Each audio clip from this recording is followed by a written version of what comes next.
Mafia. A coffin was sent as a warning.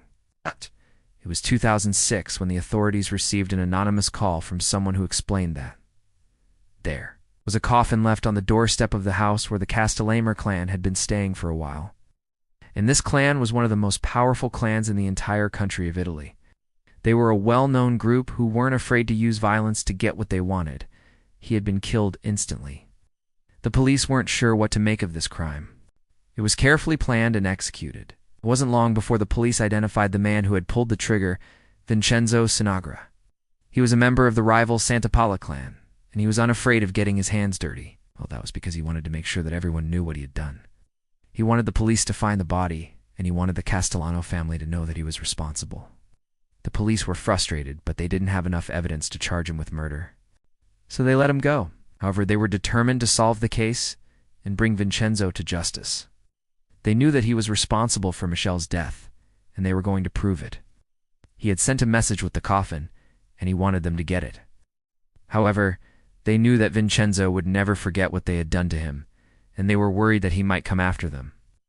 However, the police had put a lot of effort into protecting the family, and they were able to live their lives without fear. They knew that their son wouldn't be coming back, but they didn't want his death to have been in vain. They started working with the police to take down other members of the mob, and they helped to put many criminals behind bars. It had forced the Castellano family to face the consequences of their actions and to make a change. There are a few lessons we can take away from this story. If you enjoyed this video, please don't forget to hit the subscribe button and share this video with your friends. Thanks for watching. First and foremost, it's important to remember that crime doesn't pay. No matter how much money or power you think you might gain, it's never worth the risk. Crime is always wrong, and it will never lead to happiness or satisfaction. Secondly, we can see the importance of family in this story. The Castellano family was torn apart by crime, and it took them a long time to heal. However, they eventually came together and were able to support each other through their difficult time. Finally, we can see the power of redemption in this story. Even though the Castellano family had been involved in crime for a long time, they were able to turn things around when faced with tragedy. They could have chosen to continue down the path of darkness, but they decided to seek redemption. They knew that they couldn't keep living in the shadows, and they were determined to create a better future for themselves. They knew that they couldn't bring Michel back, but they could honor his memory by making sure that other families did and have to go through what they did. They wanted to know if he had made any enemies, but no one seemed to know anything. Some members of the Castellano clan still wanted to live a life of crime, and they refused to cooperate with the authorities. These family members were eventually kicked out of the clan, and the Castellanos who had cooperated were able to start a new chapter in their lives. They were still living in fear, but they were also determined to make something good out of the tragedy that had struck them. Everyone was afraid to talk to the police. They were worried that if they said something, they might end up dead. However, he stood by his story that he was innocent, and he refused to cooperate with the police. The judge and jury didn't believe him, though, and he was found guilty. Vincenzo was sentenced to life in prison without the possibility of parole, and he was sent to a maximum security facility. The police understood that they were dealing with a dangerous group of criminals, and they knew that they needed to be careful. In fact, he had a reputation for being violent and unpredictable, which made him perfect for carrying out hits like this. The police had solved the case, and justice had been served. The death of Michel had been tragic, but it had also been a turning point for the Castellano family. They had lost a loved one, but they had also gained a sense of justice. He told the police everything he knew about the killing, and he led them to the weapon that had been used. With this new evidence, the police were able to charge Vincenzo with murder, and he was finally brought to justice. And it was unjust the way that the body had been left at the crime scene that was unusual. It was also the fact that Vincenzo had been so brazen about it. He had basically given them a clue as to where they could find his fingerprints. But they didn't need those fingerprints to identify him. Vincenzo had left behind plenty of other evidence at the scene of the crime, and they were able to arrest him within days. But why had he decided to kill Michel? Well, as it turned out, there had been a falling out between the two families over money. Sure, they'd dealt with murders before, but this one was different because of the way that Michel's body had been left at the crime scene. However, recently, they had started to argue over how the money should be split.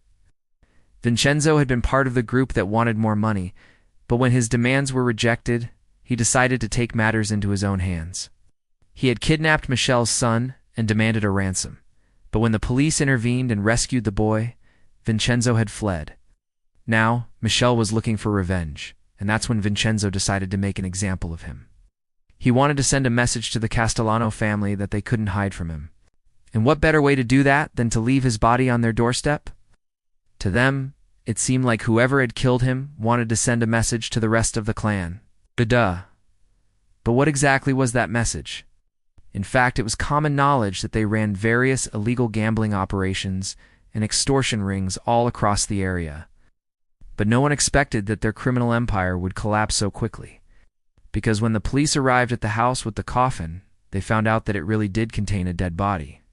It wasn't just any ordinary person, though. It was the corpse of one of the most feared members of the crime syndicate, Michel Greco.